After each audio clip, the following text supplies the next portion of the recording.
ಕಾಜಿಯವರು ಇವತ್ತು ಕೈಲಾಸವಾಸಿ ಆದರು ಅಂತ ನಾವು ತಿಳ್ಕೊಂಡೇವಿ.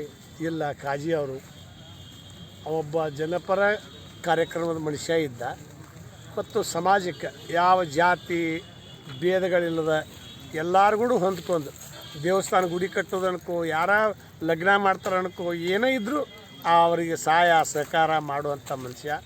ಇವತ್ತು ಈ ಸ್ಮಶಾನ ತುಂಬ ಜನ ತುಂಬೈತಿ.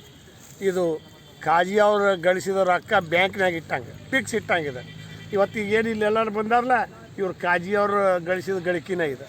ಯಾಕಂದ್ರೆ ಯಾರೂ ಗಳಿಕೆ ಹೊತ್ಕೊಂಡು ಹೋಗಿಲ್ಲ. ಗಳಿಕೆ ಹೊತ್ಕೊಂಡು ಹೋಗೋದು ಯಾವುದು ಅಂದರೆ 4 ಮಂದಿಯಾಗ ಚಲೋ ಇದ್ದ, ಕೆಟ್ಟಿದ್ದ.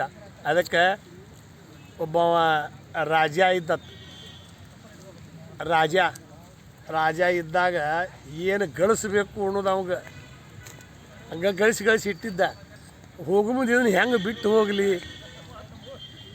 ಅಂತ ಹೇಳಿ ಚಿಂತೆ ಮಾಡ್ತಿದ್ದ. ಅದಕ್ಕೆ ಇದು ಚಿಂತಿಲ್ದ ನಿಚಿಂತದ ಸಂತ್ಯಾಗ ಕಾಜಿ ಅವ್ರು ಇವತ್ತು ಅದಾರು. ಎಲ್ಲ ನಮ್ಮ ಬೀಳಿಗೆ ಊರಾಗ ಅದ್ಭುತವಾದಂಥ ಶಕ್ತಿ. ಎಲ್ಲರ ಆತ್ಮ ಎಲ್ಲರಿಗೂ ಪ್ರೀತಿಲಿಂದ, ಎಲ್ಲರಿಗೂ ಪ್ರೀತಿ ಮನುಷ್ಯ. ಕಾಜಿ ಅಂದ್ರೆ ಏನು, ಎಲ್ಲರಿಗೂ ಕಾಜಿನೇ. ಕಾಳಜಿ ಅಂತಾರೆ, ಭಾಳ ಕಾಳಜಿ ಮನುಷ್ಯ ಅಂತಾರಲ್ಲ, ಹಂಗೆ ಕಾಳಜಿ ಮನುಷ್ಯ ಇದ್ದ. ಎಲ್ಲರಿಗೂ ಈಗ ನೋಡಿ ಎಷ್ಟೆಲ್ಲ ತುಂಬಿ ಮನುಷ್ಯ ಅವ ಎಷ್ಟು ಗಳಿಸ್ಯಾನ ಅನ್ನೋದಕ್ಕೆ ಇದು ಸಾಕ್ಷಿ. ಇದು ಸತ್ತಾಗ ಸಂಗಾಟ ಮತ್ತೇನು ಬರ್ಬೋದು, ಸತ್ತಾಗ ಏನೂ ಬರೋದಿಲ್ಲ. ಒಂದು ಹೌದು ಒಂದು ಅಲ್ಲ. ಏನು ಅಂದ್ರೆ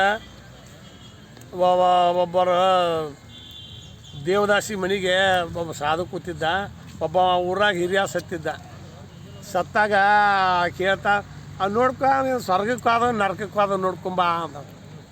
ಸ್ವರ್ಗಕ್ಕೆ ಹೋದ ನರಕಕ್ಕೆ ಹೋದ ನೋಡ್ಕೊಂಬ ಅಂದ್ರೆ ಅವ ಸಾಧು ತಪಸ್ಸು ಮಾಡಿ ಕೂತಿದ್ದ. ಅಲ್ಲಿ ಆಕೆ ಮನೆಗೆ ಊಟಕ್ಕೆ ಹೋಗಿದ್ದ.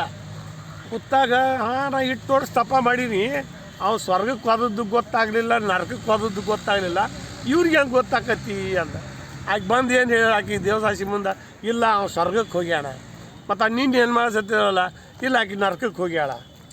ಸ್ವರ್ಗ ಅಂದ್ರೆ ಏನು, 10 ಮಂದಿ ಒಳಗೆ ನಿಂತು ಮಾತಾಡುವಾಗ ಚಲೋ ಮನುಷ್ಯ ಇದ್ದಪ್ಪ, 4 ಮಂದಿಗೆ ಬೇಕಾಗಿದ್ದ, ದೇವ್ರಗತೆ ಇದ್ದ ಅಂದ್ರೆ ಅವನು ಸ್ವರ್ಗಕ್ಕೆ ಹೋದಂಗೆ.